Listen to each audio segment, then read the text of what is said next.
What's up, guys? My name is Mason, and this is a game called Spike Ball. Now, many of you have heard of Spike Ball before, and some of you have probably even played it. I have been playing for about a year now, and I've just fallen in love with the game, because as most people do when they start playing. But the question is, how many of you actually think about the history of Spike Ball? Probably none of you, because you're college students and have better things to think about. But it's kind of a one in a million. The question is, who or what started the game, how did it come about, and what made this game so successful? Well, I'm glad you asked. It all started with Spike Ball CEO's Chris Reuter. Now, what happened is he had a game, and it was originally sold by Toys R Us, and it was kind of more advertised as a child's game, so not many people knew about it. And when Chris and his friends brought the game to Kauai and started playing, it got a ton of attention. Construction workers, even law enforcement came out to ask, and they were intrigued and said, hey, what is this game, how do I play it, and where do I get it? Now, the first two questions were easy to answer for Reuter and his friends, but the third one, where do I get it, was much harder. Because Toys R Us had not been too successful with selling their product, it wasn't really sold anywhere else. Therefore, since it got so much attention, Chris and his friends thought, hey, what would it look like to, reincarnate Spike Ball? What if we brought it back in a bigger, better setting and had more of a professional style to the game? And since it got so much attention in the area that they were at the time, they thought, hey, if we actually do this, it might be successful and we might actually have a good idea on our hands. So Chris had a job at the time, but he started working in his garage, and with some help from his friends and some funds from his friends too, he began creating his own Spike Ball nets and his own product, and then selling them on his own on the side along with his already day job. Now, since, as I was saying, everyone was super interested in the game, it blew up instantly. But the problem was it soon plateaued because there was not a lot of people that knew about it nationally. So what Reuter did is he kind of lost a little bit of money on this, but he made his own sets and his own nets as he was already, and he gave them to people for free. But he said, hey, you guys can play this game, have fun with it, but what I want in exchange for you is to take pictures of it and post it on social media for everyone to see. Now, like I said, he lost a little bit of money, but it actually worked. So people started doing it, and they took the pictures, played the game, and then people started knowing about what Spike Ball was nationally. Now, what happened is they asked the same three questions: what is it, how do I play it, and where do I get it? But now, since Chris was actually manufacturing his own Spike Ball sets, they had an answer to the where do I get it question.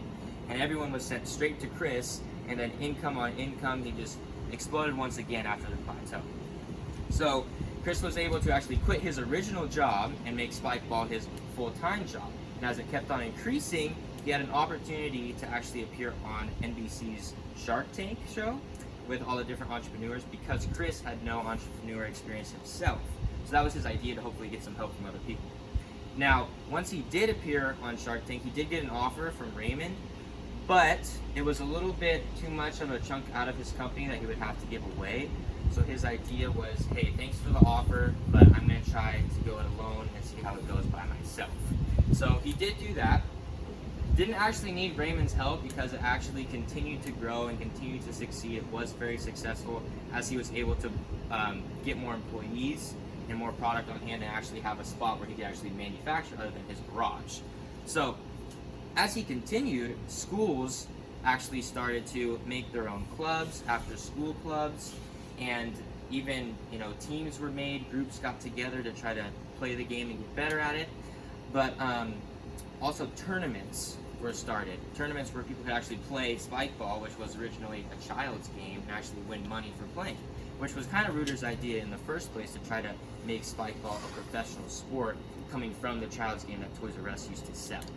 Now, as it started going up into the different tournaments, ESPN actually even hosted a few of the tournaments, and that's how big it got. So it wasn't just, household tournaments and little tournaments around communities. It got big enough to where ESPN said, hey, we want a part of this, we'll sponsor you guys, and we'll host the tournaments.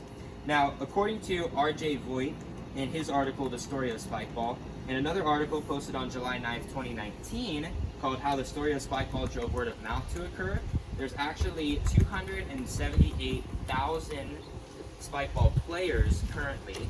That was the math they did. And also around 578 actually registered teens. So that's pretty crazy to think that a childhood game coming from a dream, just an idea that one guy had with some of his friends in his garage, all of a sudden came up to this tournament sport that 578 plus registered teams are actually playing now. So it's like I said in the beginning, it is kind of a one in a million story. But what I want you guys to focus on and take away from this is the dream part. Now, we all have dreams, right? But the problem is, oftentimes we kind of push our dreams to the side and say, hey, this will never happen. I'll never have time for this. I'll never be able to do this. But when you look on Chris's story and what he took Spikeball from to a booming, successful product in a tournament-style play of sport, you can see that there is some success and some possibilities when our dreams, especially when we serve the God of the universe that created the moon and the stars and everything. So what I want you guys to remember is don't neglect your dreams, and with enough hard work, you can take it, and who knows, your dreams can actually change the world and make a big difference if you actually put the effort into it. So don't neglect your dreams and don't forget about your dreams as Chris did, or Chris didn't, and go out there and play some more Spikeball. Thanks for listening.